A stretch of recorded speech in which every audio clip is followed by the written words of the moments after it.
With Whitey Herzog managing, the St. Louis Cardinals returned to glory in the 1980s, winning 3 National League pennants and a World Championship. And Jack Buck enjoyed one of the best decades a play-by-play man has ever had. Sometime in the early 80s, Jack began celebrating Cardinal victories by saying, "That's a winner." He put it to good use for the final out of the 7th game of the 1982 World Series when St. Louis beat Milwaukee.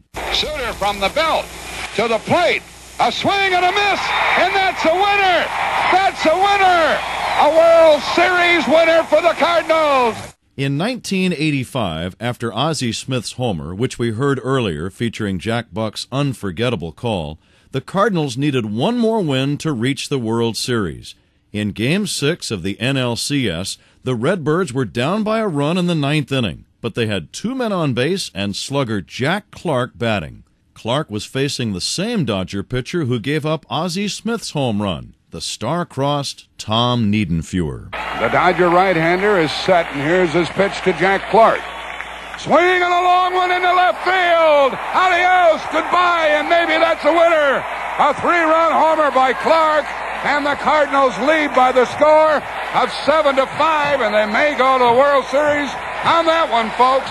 During the 1980s, Jack Buck was working for CBS Radio on both Monday Night Football and postseason football and baseball.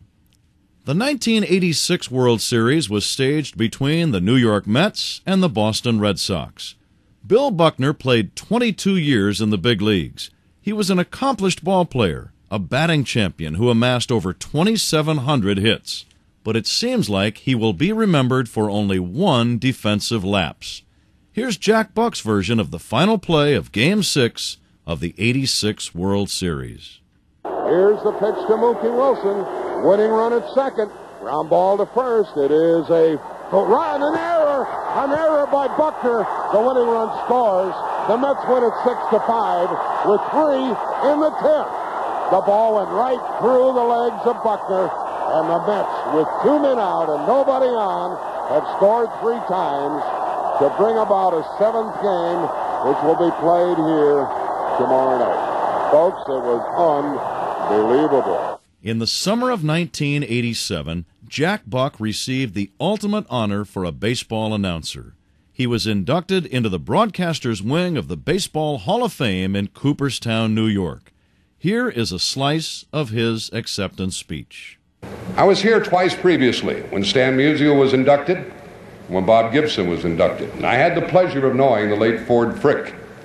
I shared a glorious moment with him one day in St. Louis when Mr. Frick dedicated the statue of Stan the Man outside our Busch Stadium. And so because I knew Ford Frick, this award has even more meaning.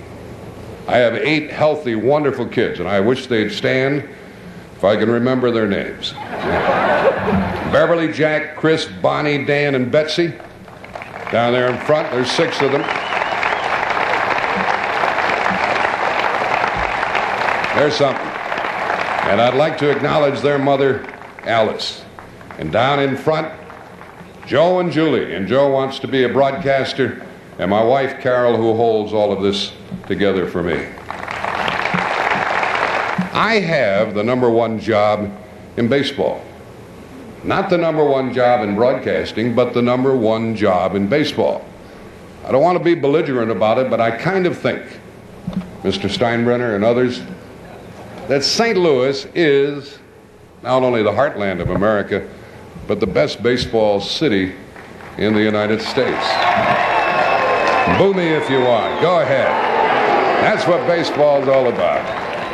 We have a network of 110 stations, and I have the job every night of walking into the best seat in the ballpark and describing Cardinal baseball for the folks in Missouri and Illinois and Kentucky and Tennessee and Indiana and Oklahoma and Arkansas, Louisiana, Mississippi, Iowa, Minnesota.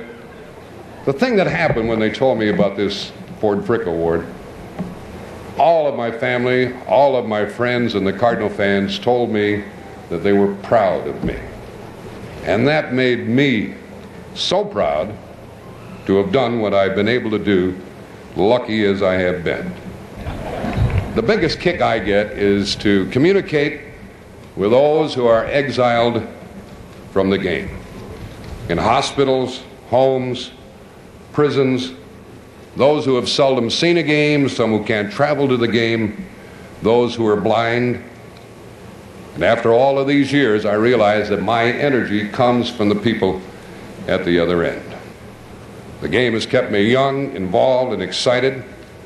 And to be up here with the gems of baseball, and this is like, for you people, I'm sure, looking at some diamonds in the front window of a jewelry store. For me to be standing up here is a thrill and a joy which I'll never forget.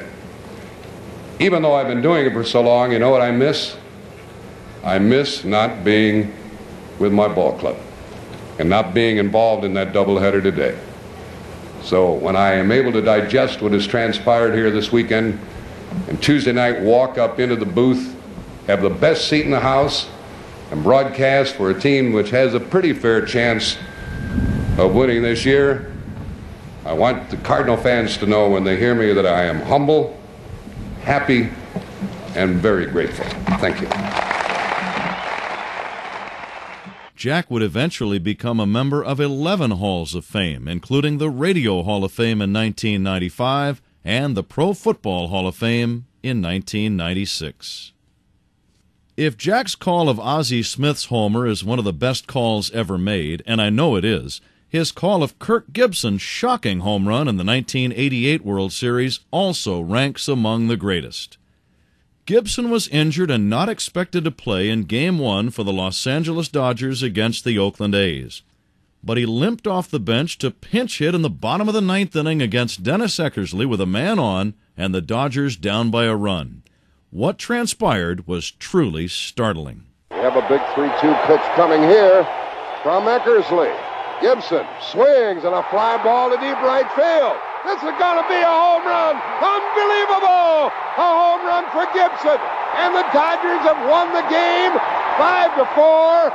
I don't believe what I just saw. I don't believe what I just saw.